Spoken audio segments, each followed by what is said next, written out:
Garago Bana, Garago Jenajala.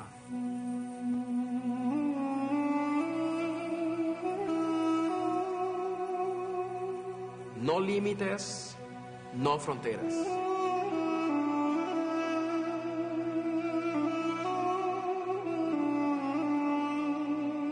Aranz sahmanları, aranz şakirtleri.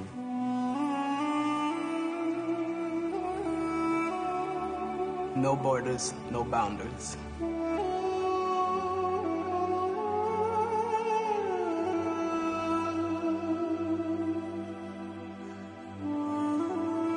I don't know if music can change the world, but I think it could be one of the factors that helps change the world.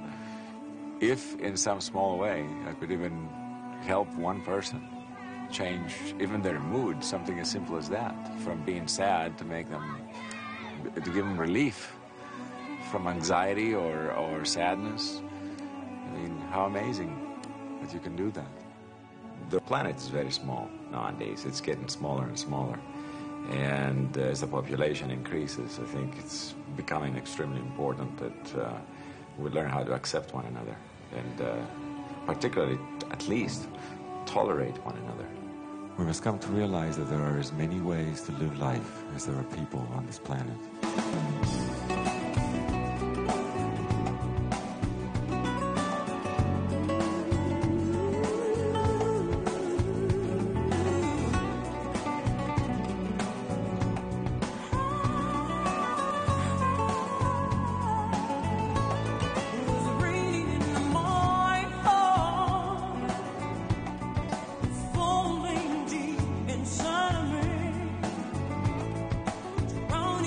My soul.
In a year when two awakening giants paused to look back and look ahead, a year when India, that ancient culture but young nation, celebrated 50 years of independence, when China celebrated the return of Hong Kong, a Greek-born, American resident, composer-musician Yanni set about on an ambitious musical enterprise.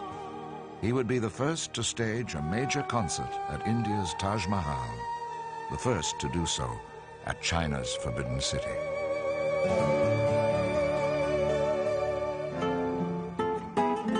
With him on these travels were 45 musicians, a far-reaching international cast whose talent and imagination had made important contributions to the new works he would record in India and China. Anytime? Anytime. Oh, okay. Mi nombre es Ramón Estañaro. Nací en Lima, Perú. From Peru, Ramón Estañaro brought a sound and sensibility, gentle and optimistic.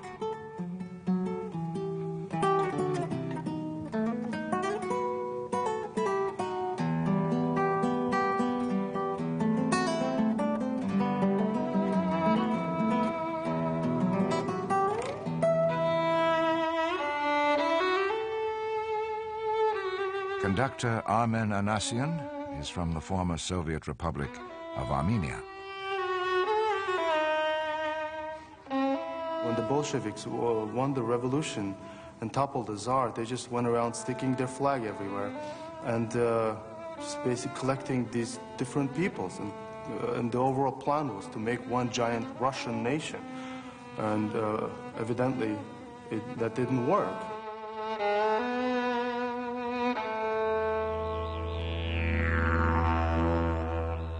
Dawar maragori maraga jena moga jena la galeng jaboga go yalanji. David Hudson's didgeridoo is a connection to the long-gone ancestors who first settled Australia. It wasn't until 1967 that Aboriginal people were allowed to vote in our own country. All Aboriginal people are asking in Australia is that we are given recognition that we are the original people from that country and that we are first Australians.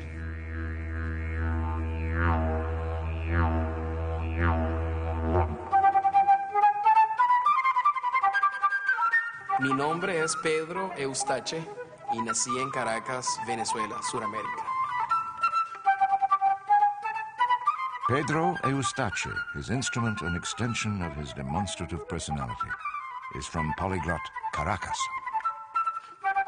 Venezuelan people are there's a word for that, versatile, if I could say, very flexible.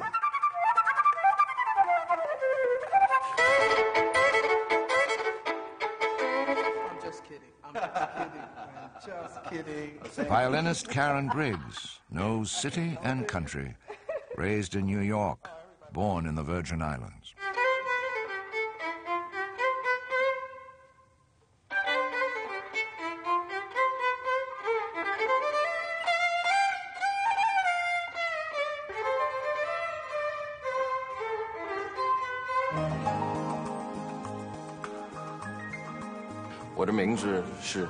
Ming Freeman. Ming Freeman, born in Taiwan, conjures acoustic sounds from electronic machines.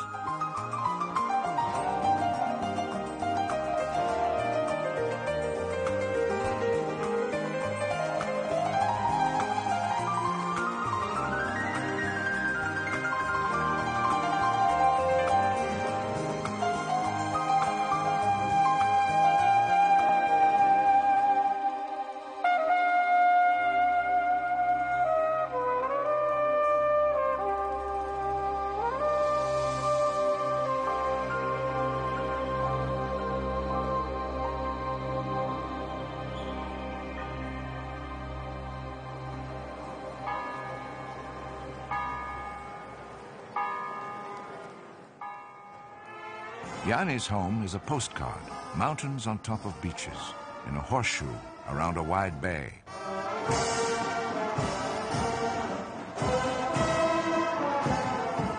He was born in Kalamata, 5 hours south of Athens. All Greek school children know this town. The independence movement began here 2 centuries ago, stirred by a people who would not be conquered.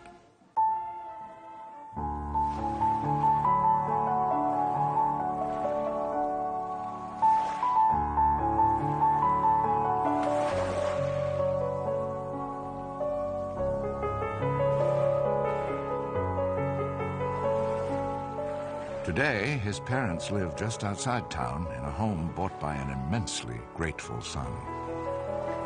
The relatives thought that they were nuts when they bought us the piano, to have a piano in the house, because he felt at the age of 6 and 7 years old, even though he felt earlier we should have done it, but it was the time where the kids can learn the fastest. Piano was very expensive in Greece then in comparison with our income. But he figured out how to get a loan and how to do it. And I knew at the time that he bought the piano, he didn't have money left to go to the movies, or he even stopped going to the local cafe to have coffee.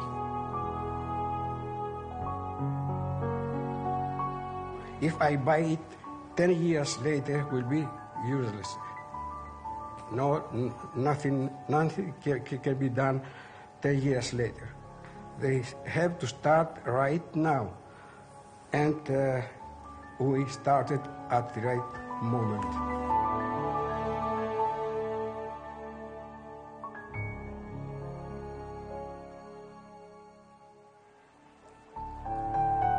Home was Lord Douvironos, Lord Byron Street, the center of town, 2 blocks from the beach.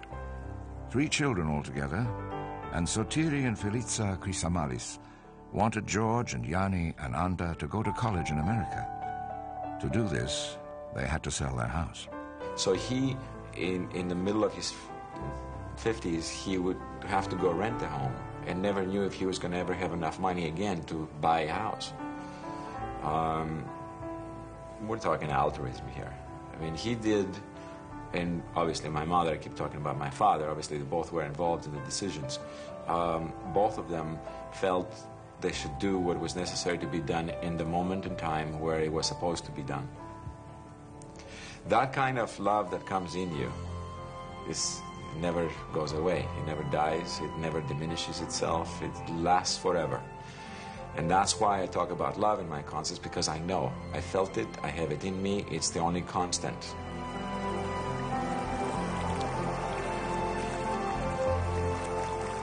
I'm telling him, Yanni, take care of Yanni, too, not only music. Does he listen to you? Oh, sometimes. You know him. He's doing anything he likes to do.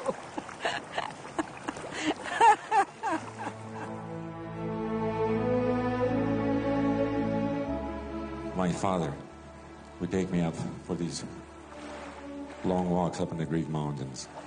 And during those times, he would try to teach me about life.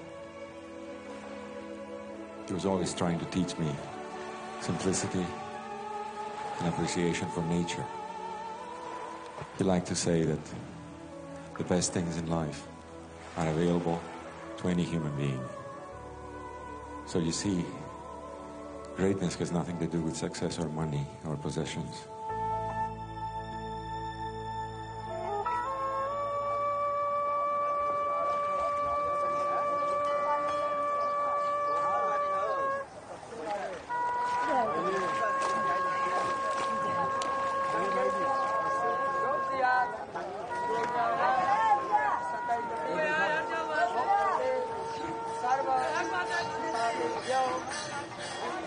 The world ages as you move west to east, from the edge of the Mediterranean to the waters of the sacred Ganges. Varanasi, an open-air temple for the living and the dying, is thought to be the oldest inhabited city on earth. Older than history, it is said, older than legend. A city alive at least 1,000 years before Christ. It is the inner heart of Hinduism. To bathe in these waters is to be blessed for a lifetime. To be cremated here is to provide the battered soul final release from the wheel of birth and death.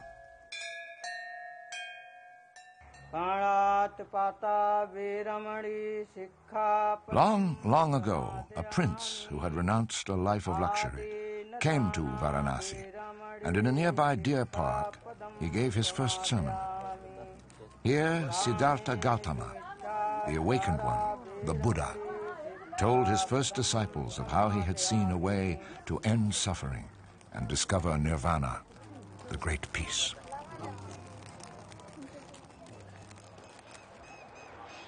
The Ganges, whose waters enrich so much of the country's soil, flows from the heavens far north, and India's abiding spirituality is evident all along its great river. In Haridwar, at the beginning of the Himalayan foothills, there is an elaborate service. Not annually, not monthly, not weekly, but every night on these steps they chant the Ganga Arati, a hymn to Mother Ganges.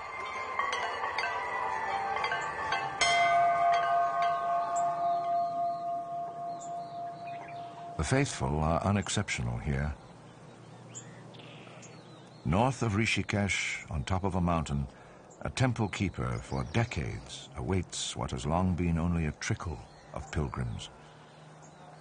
But each day, he can look out on the ever snow-capped Himalayas, the world's ceiling, where amidst the clouds, India's sacred river begins.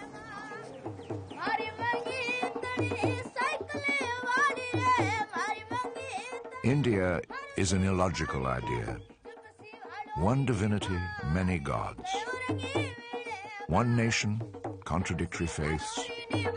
18 languages, 25 states. Mountains and deserts and tropics.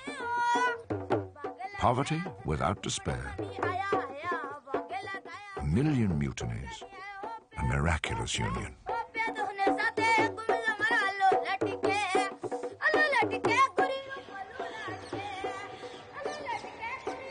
I think of all the places we've ever been, I've appreciated Indian culture more than any other place we've been, just because it was so colorful and so strong in India, and they're so proud of it. And I don't think we've been anywhere where that's been so outstanding. India was a sensory overload by every sense imaginable. Every day I was shocked with something, be it the Taj Mahal, its beauty, and the contrast of the poverty outside our hotel. It was just overbearing and overwhelming. Every day I dealt with that, and I will never forget India. Never forget India. I sat down a couple of years ago and thought about where would the next concert take place. Obviously, you're trying to select places that would lend themselves to good pictures. At the same time, the Taj Mahal, being what it is and what it symbolizes, it's a symbol of love, had a special attraction to me. And the other magical place was the Forbidden City. But at the time, it seemed like an impossible dream. Both of these locations seemed impossible. I didn't even have high hopes that they would even become reality. These places are very inspiring. They're inspiring to me, and I think they're inspiring to the public in general, because they point in one direction. And that is, human beings can be great if we choose to. They are reminders of past greatness.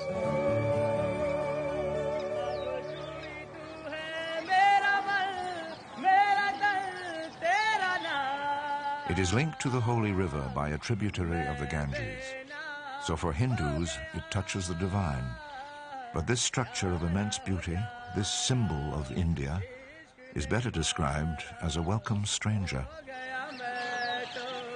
The Taj Mahal is the work of an invader, of a Shah of the Mughal dynasty, warriors from Central Asia whose descendants included Genghis Khan. The Shah Jahan was a Muslim from a foreign faith, and his monument was the testimony of his love for his Persian queen, the Mumtaz Mahal. She died in 1631 at age 39, shortly after giving birth to their 14th child. His memorial, her tomb, required a far-flung workforce of 20,000. It took 21 years, precious stones from Russia, Tibet, and China, and a collective creative genius still unsurpassed. The Mughal rulers understood beauty, but were taught treachery. Shah Jahan's son would grab power by killing his 3 brothers and imprisoning his father. The builder of the Taj spent his final years confined to the Agra fort, tantalized by a haunting view of his white marbled poem to a lost love.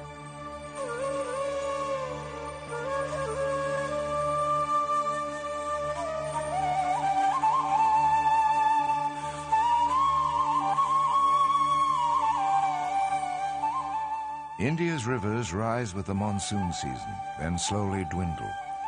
Yanni's performance at the Taj was scheduled for spring, when the receding Yamuna would create a temporary beach, a momentary concert site. The project had no precedent. No major musical act had ever played at the Taj. Roads had to be paved, bridges borrowed, and 180 tons of equipment transported by air, land, and sea.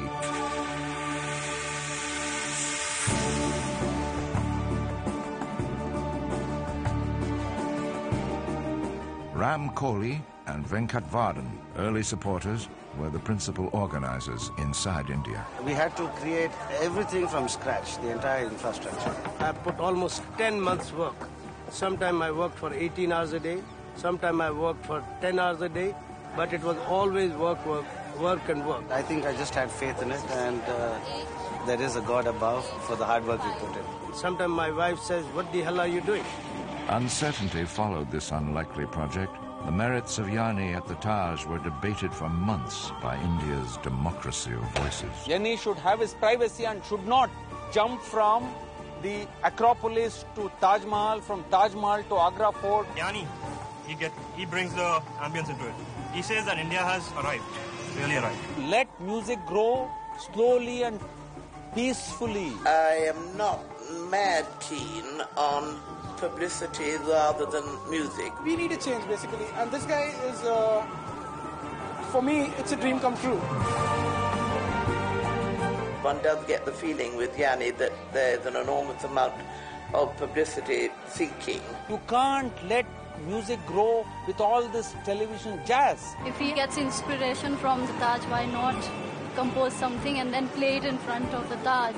The Taj as a backdrop is very beautiful. Yanni is great. It's a tragedy. I think so. Yanni is good, man. I don't think Yanni is very good. Basically appeals to people because it touches your heart. It's very smooth music, it's very boring. Sometimes they bring in crescendo, sometimes they come down. I would say I'm against the Western music. I've always been interested in Western music and I appreciate it a lot. The fact that even without the Acropolis and even without the Taj, his music sounds so exotic. Yeah, he should be playing at Taj because Taj can make him famous, as he's making Taj famous all over the world.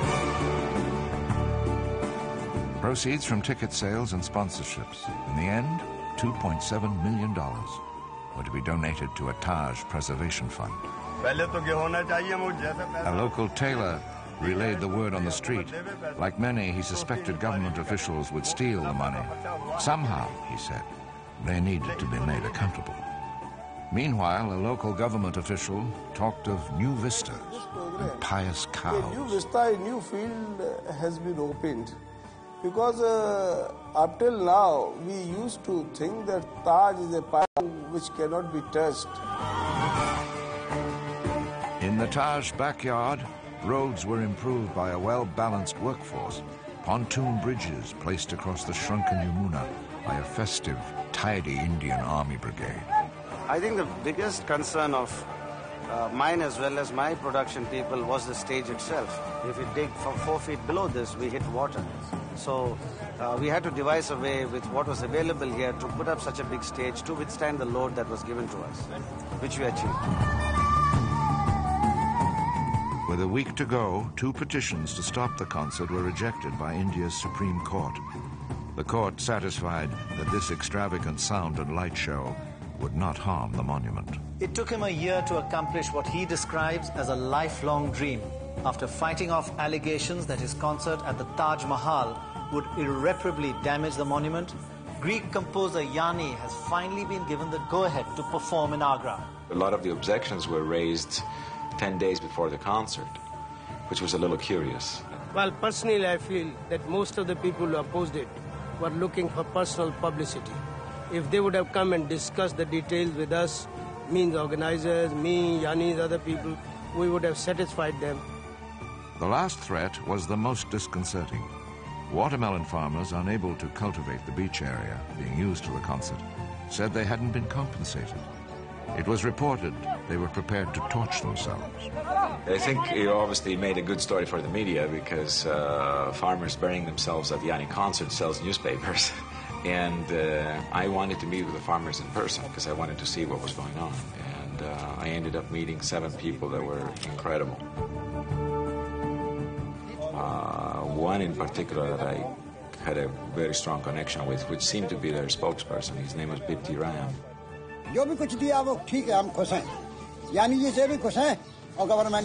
He said that he felt maybe they were not getting the money that they felt their crop was worth, but God is great and that God would take care of them the following year by giving them a better crop. At that point, he just took my heart. It was an experience that is probably parallels to the actual performance at the Taj Mahal. It was as powerful for me, that meeting with these farmers, these people. This was the scene at twilight before the first concert. For so many in India, every act, small or large, has a connection with the divine. Backstage, Yanni greeted one of his key political supporters, Ramesh Bhandari. Bhandari governs the vast state of Uttar Pradesh, population 150 million. As we all know, things do not come easily in life. This program also did not come easily. His performance is going to be a tribute to the Taj. A tribute to perhaps not only one of the most greatest wonders of the world, but a tribute to the symbolism of harmony, of peace, and of eternal love.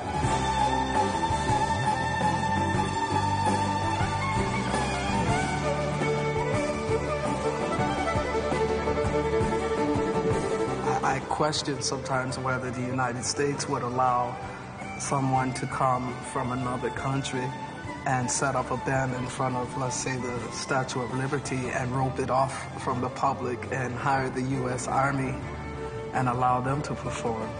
I wonder if that could be done.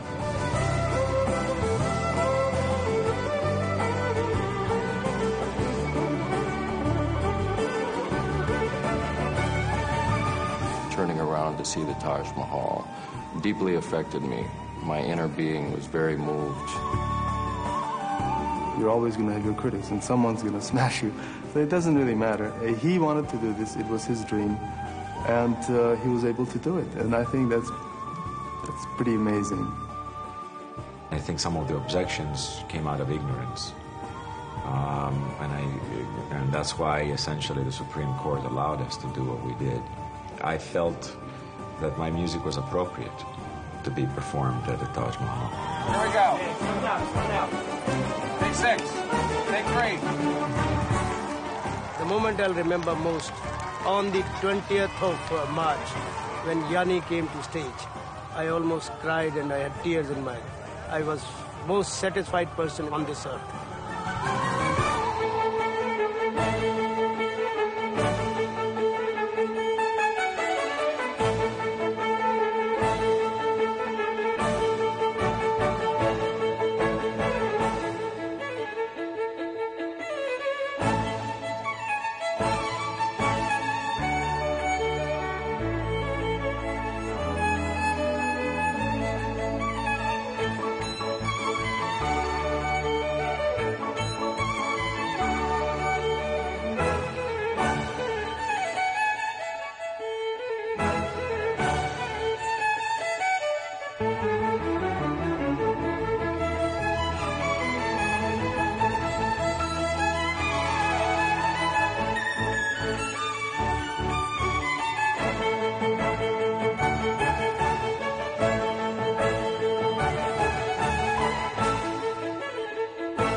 This image had never been seen before.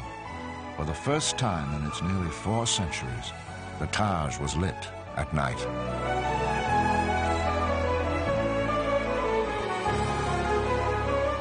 The live broadcast of the show reached a small Rajasthani village hundreds of miles to the west. For some of these villagers, it was the first time they had seen or heard of the Taj Mahal.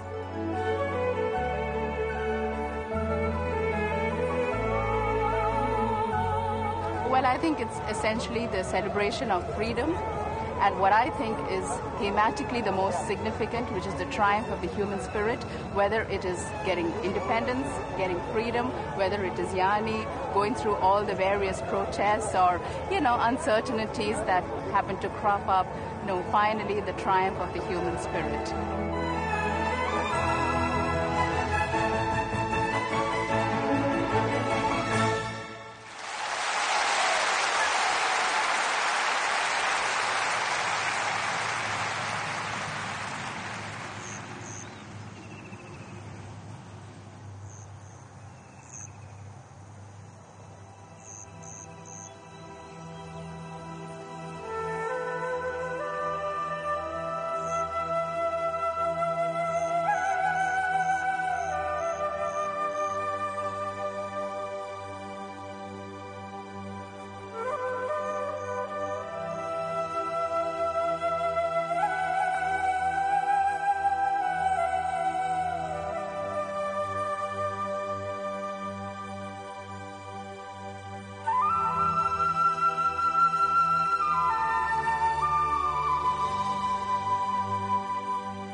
The Great Wall of China is the world's most famous boundary, not as old as many believe, and a spectacular failure.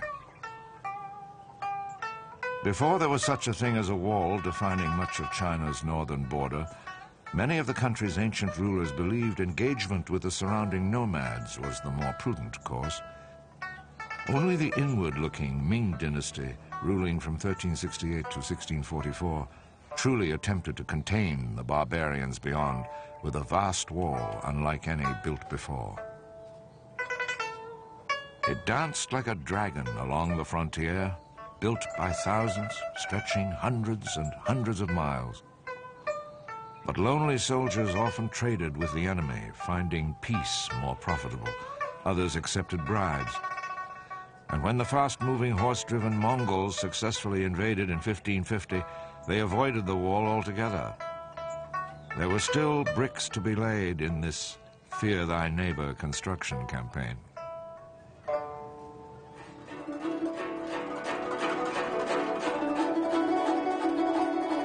Now the wall is under siege by tourists, millions per year. Yanni would make the obligatory visit on a late afternoon in May, 2 months after the performances in India. He and his orchestra were in the final days of their China tour. It reminds me of Greece, the mountains, the way it feels here is quite beautiful. And it's something that you don't think of when you think of the wall, because as you say, it could be a sign of exclusion. And there's something I never, even the jackass down there sounds the same as the Greek mountains. There's a big explosion in this country. Big explosion, and it's, I think we should be happy for them. I asked my orchestra and the band about what's their impression of China, and the first thing that comes out of their mouth is, we're very surprised, we had no idea.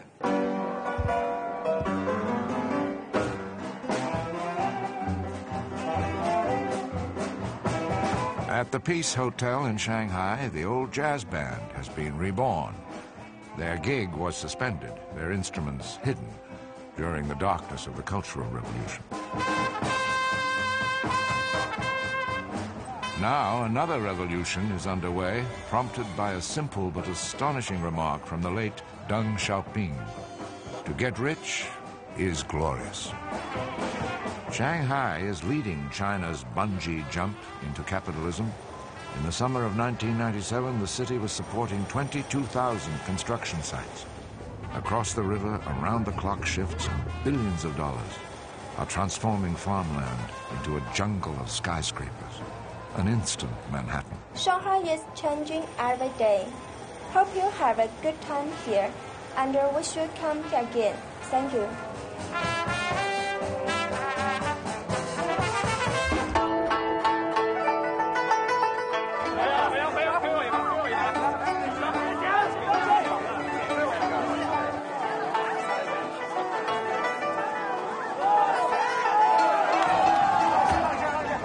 Yanni played 2 dates in Shanghai, then traveled south for 2 shows in Guangzhou, another city in a mad makeover.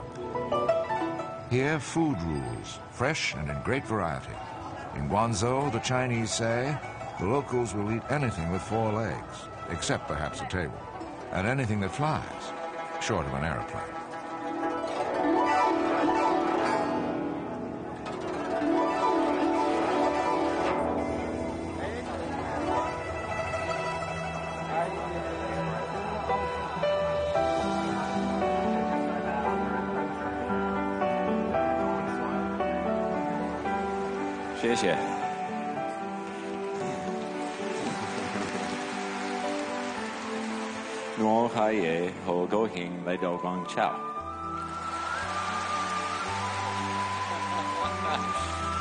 And that's all the Cantonese I know, but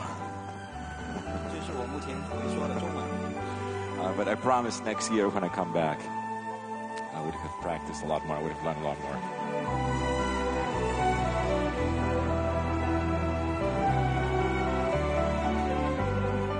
I feel I've been taken by the U.S. media in some way, because I lived in the U.S. for 24 years now. I had no idea China was like this. So I said to myself, what's wrong with this picture?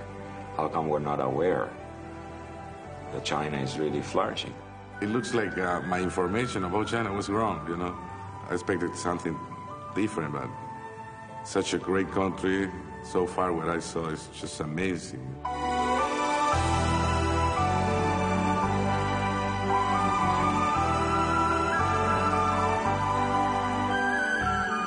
It seems they have room to breathe and live their lives more in tune with their needs and what they want. I visited my family in Guangzhou.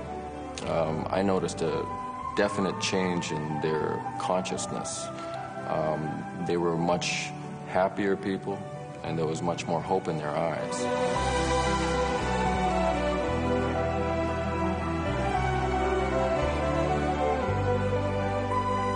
Hope is something that they have now for the future, and it's a wonderful thing.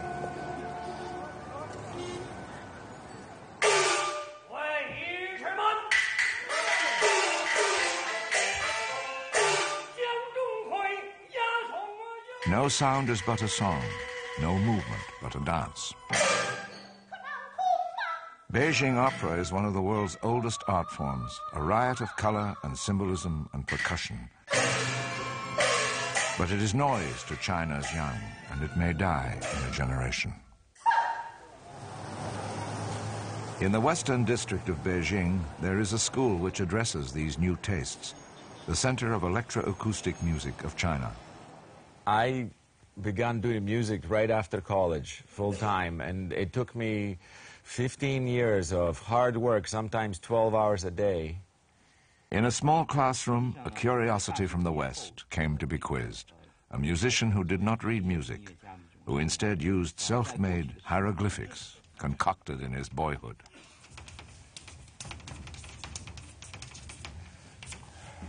Obviously, these are similar in music. They're bars, right? Right.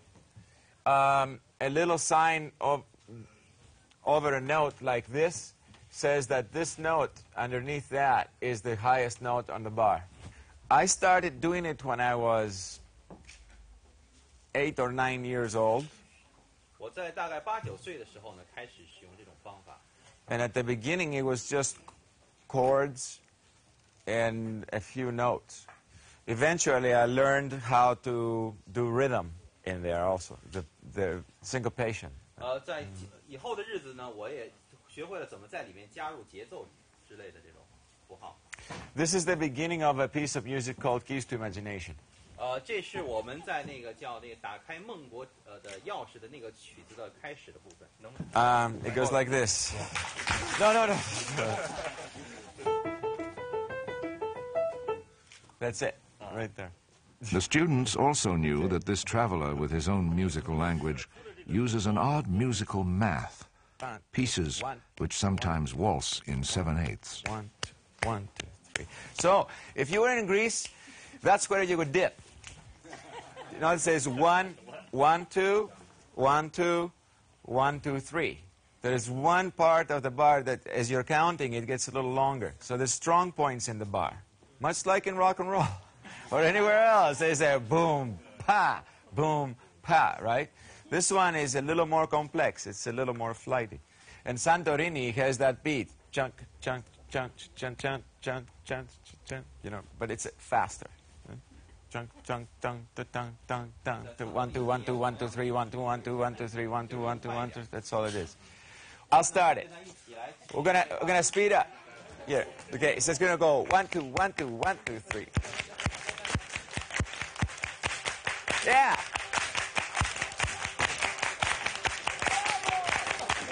All right. Great. Woo. You guys been practicing sevens or what?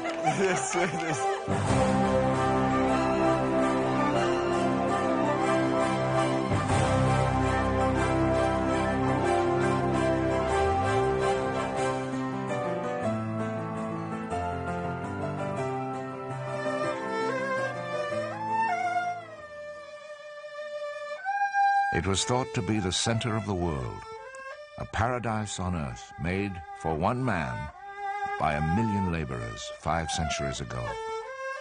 An imperial city, a forbidden city, closed to common souls.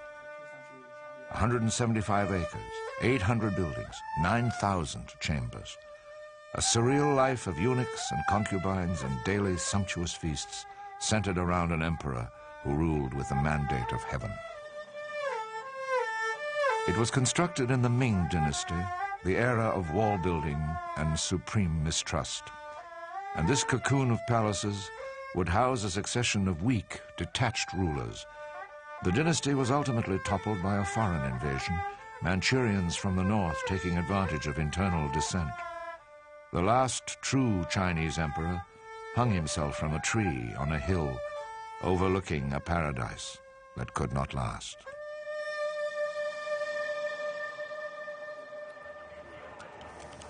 Once the citizens of China could not even approach its walls. Now, on a spring night, the gates of the Forbidden City had been opened for a foreigner's music, a first for a Western pop act. Beautiful.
It's almost midnight for this millennium, and the world's two most populous nations are emerging from an isolation of their own making.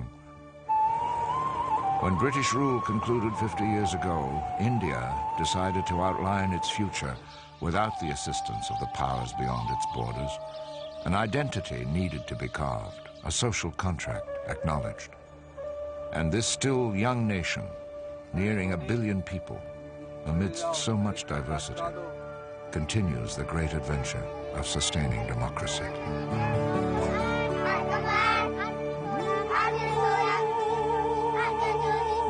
The door opens only slowly, with suspicion, because things of the West, once unleashed, come in waves. This culture of instant gratification that could corrupt India's soul, that might remind so many with so little about earthly treasures beyond their reach.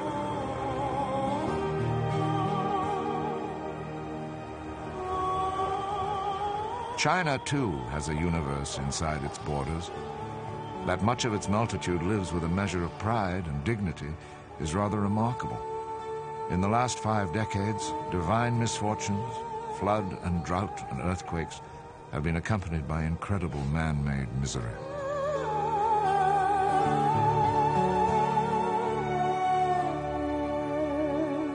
The notion of a collective will, of a fight for survival, fades as the citizens are told they can rightly pursue a philosophy of personal enrichment. What comes next for China is perhaps the most intriguing and most important question before an ever-shrinking world.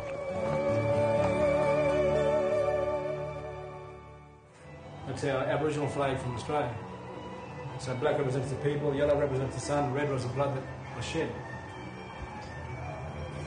And a hand is simply means good luck, keep the spirits away.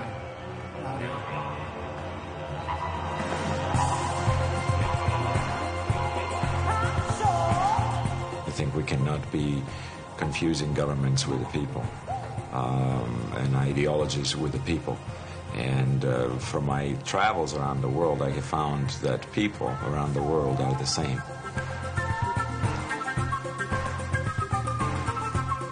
He listens to his own voice, his own heart. Somehow the gift.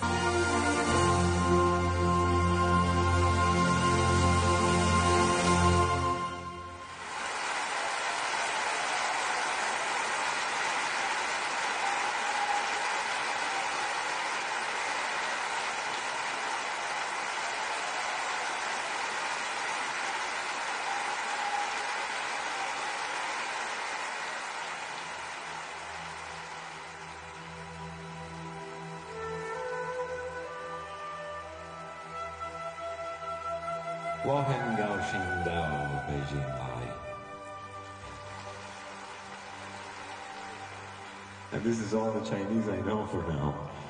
But I promise when I come back next year I would have learned a lot more. It is indeed a great honor for me to be performing in the Forbidden City. It is one of the greatest architectural achievements in the world. And it is perhaps man's attempt to imagine heaven on earth.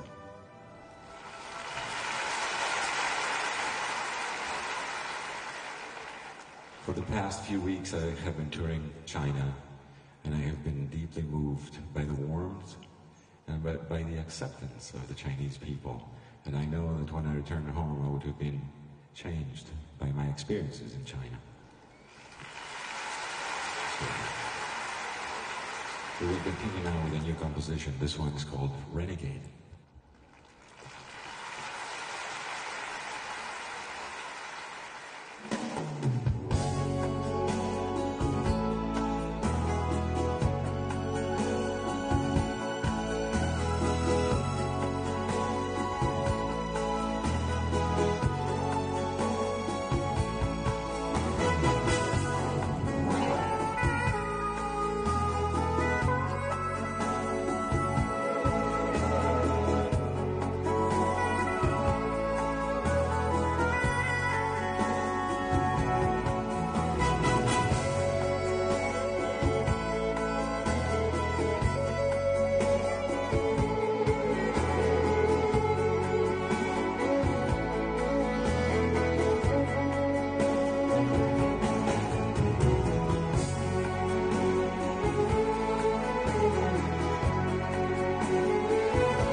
Moustache on saxophone and flutes.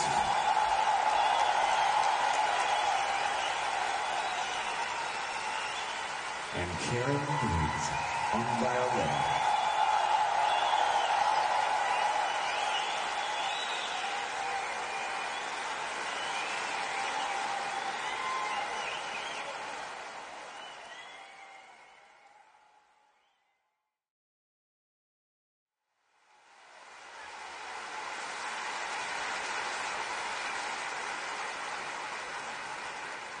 I would like to introduce to you now one of the newest members in our band.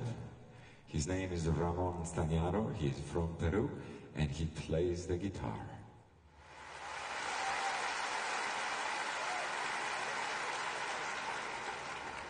That's a very small guitar you got there, Ramon. I told you not to wash it today. I think it must have shrunk. But no, really, it's a very beautiful South American instrument called the charango. It's a very happy instrument.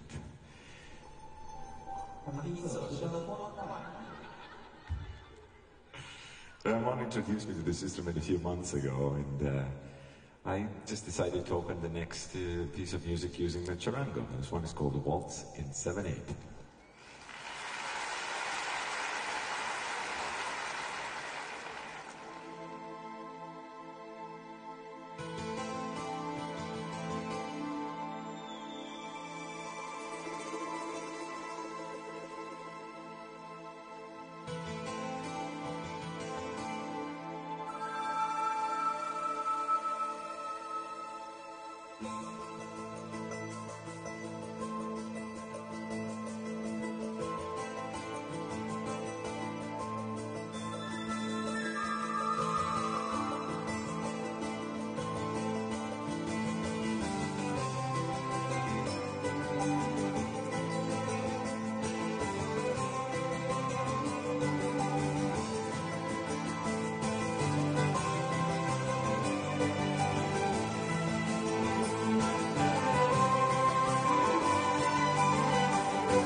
remember when I was young, my father would take me for these long walks up on the Greek mountains.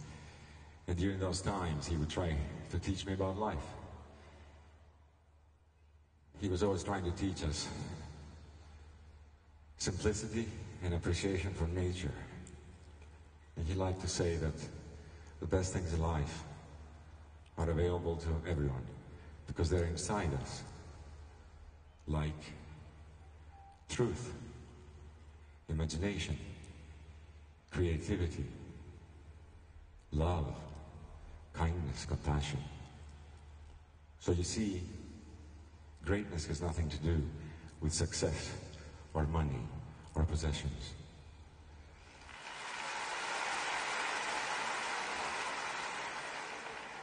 The next piece of music celebrates the greatness that's inherent in all of us. It will feature our conductor, Mr. Armin Anasian, on violin. And it's called Tribute.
please let me know on trumpet.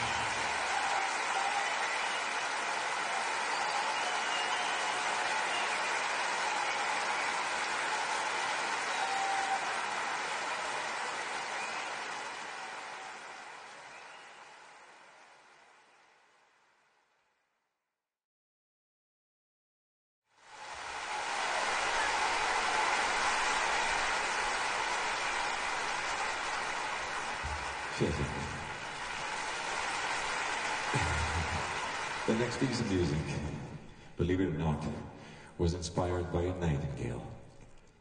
I often listen to nature because I learn balance from listening to nature. I remember a few years ago I was in Venice, Italy, and one of these birds kept coming by my window every sunset, and she proceeded to sing her song. And it was so beautiful, I was completely mesmerized by it. These birds have such a tremendous vocabulary and rhythms and melodies. And I thought, what a pity that we couldn't communicate, we couldn't speak each other's language. It wasn't until many years later, when I was introduced to the Chinese flute, that I realized that this instrument, particularly in the higher registers, has a lot of the tonal characteristics of the nightingale. And so I decided to write a song using the Chinese flute. The song will begin with our Venezuelan friend, whom you met a little earlier tonight, Pedro Eustache, playing the Chinese flute.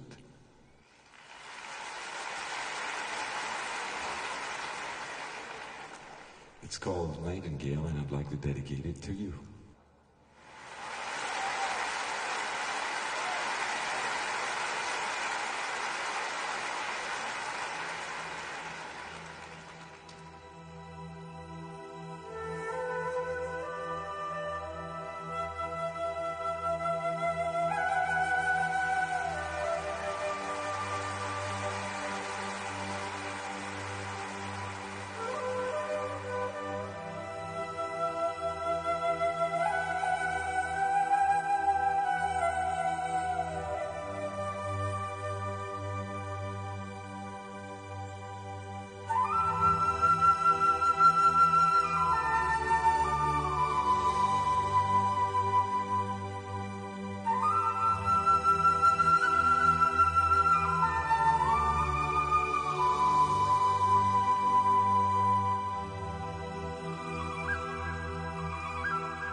kid.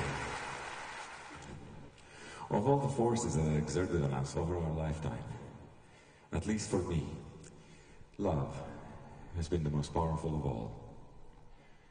As our population increases, our planet becomes smaller and smaller. It's therefore very important that we all learn how to love and accept each other. Whenever that's not possible, at least learn how to tolerate one another. I learned that very valuable lesson early on in life because of changing cultures. I moved from Greece to the United States, and to this day people ask me, are you Greek or are you American? I'm a human being, just like all of us. And then I'm Greek or American or Chinese or Indian.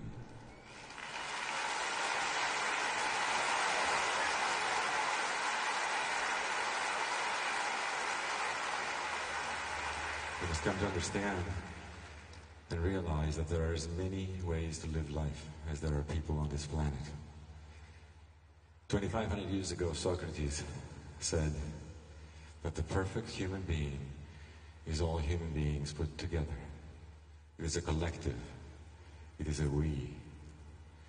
It is all of us together that make perfection. The next piece of music talks all about that. And I would like to dedicate it to Shah Jahan and Mumtaz Mahal, and to the architects and engineers and sculptors that loved the pieces of marble into this architectural wonder of beauty we call the Taj Mahal.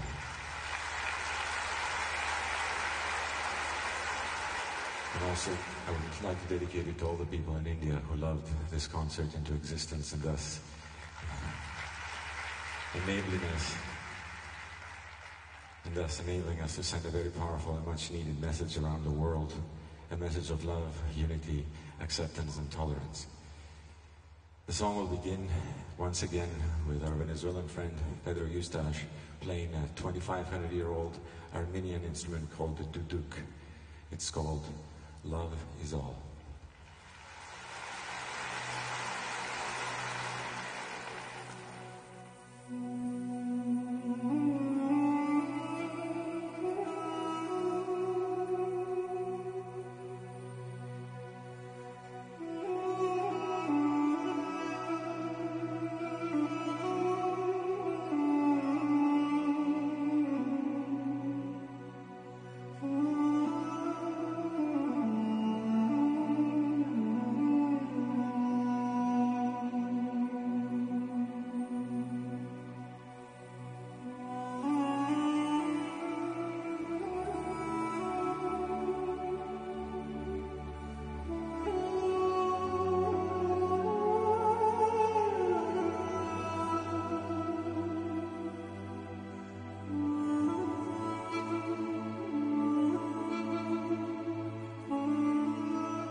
dancing.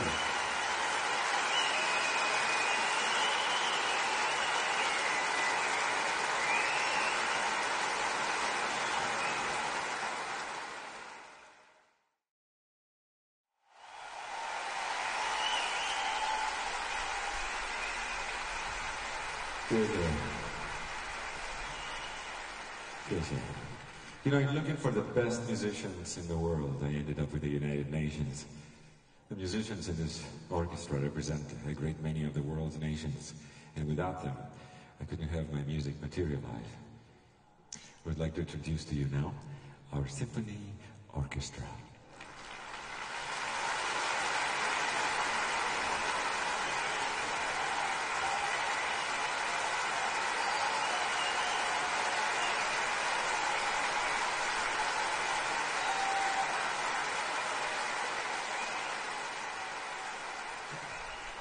Okay, the next piece of music is a celebration. It celebrates the bond that exists among all people. And I know as our cities become larger, busier, faster, noisier, we tend to go numb to the fact that we're all connected after all.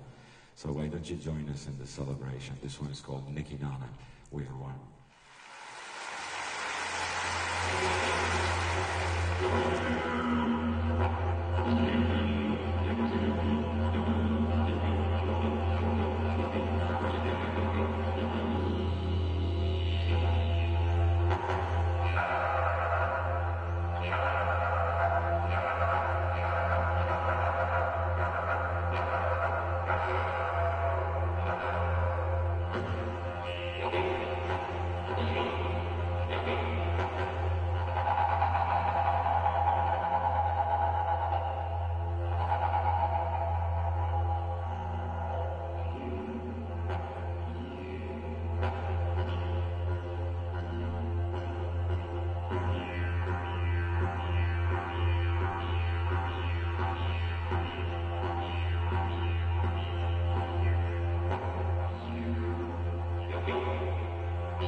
Creating for me is one of the most powerful, deliberate acts that a human being can do. It is one of the most important reasons to exist, in my mind. It fulfills me. Music can communicate such delicate and subtle emotions that are next to impossible to describe with words. And as such, it gives me tremendous ability to talk to people. And if I do my job right, the listener should experience the level that I was at while I was writing the music. The way I felt when I created that piece, when someone listens to it, should be able to feel the same, if it's done right. In order for me to create, there's an intense focus that has to take place. You got to stop the input from society. You got to stop the bombardment, all the information that comes in, the phone calls, and somebody's birthday, and Christmas is coming, and it's your birthday, and you got to pay the telephone bill, and the electric bill, and the insurance, and so on, and the car broke down, and all that stuff has to go away. It does not exist. That's not so easy to do. I've learned over the years to do it very well. And once you're clear and you stop that tremendous input, all of a sudden you hear yourself talk. And you can go into a place where creativity has no end, where the music lies, and it's as many songs as you like to do. I can close my eyes and hear entire compositions, one after the other, and they're unending when you're in that place. The only requirement is that you do not judge it. You don't have an opinion. You don't say this is a nice one, this is a rhythmic one, this is a fast one, this is a slow one, or this is a bad one. Because as soon as you do that, you're outside that room looking in. And if you do that, then you can't create. You're gone. You're outside that moment that people call that spark, that moment. I think athletes may refer to it as the zone. And that may be a way to communicate that level. It's a magical place.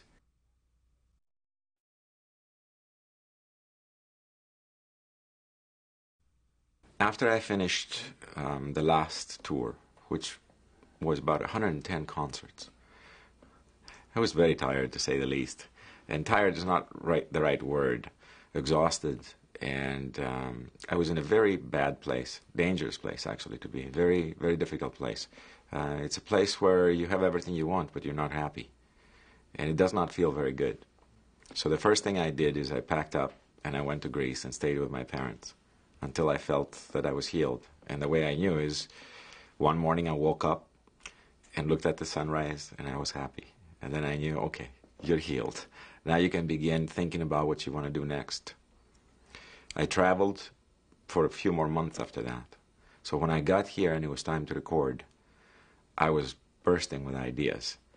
And I'd forgotten how beautiful the feeling is when you create, when you actually make something out of nothing, and it just lives and breathes, and you succeed at it. The happiness I get from that and the fulfillment, I'd forgotten. It's quite important to me.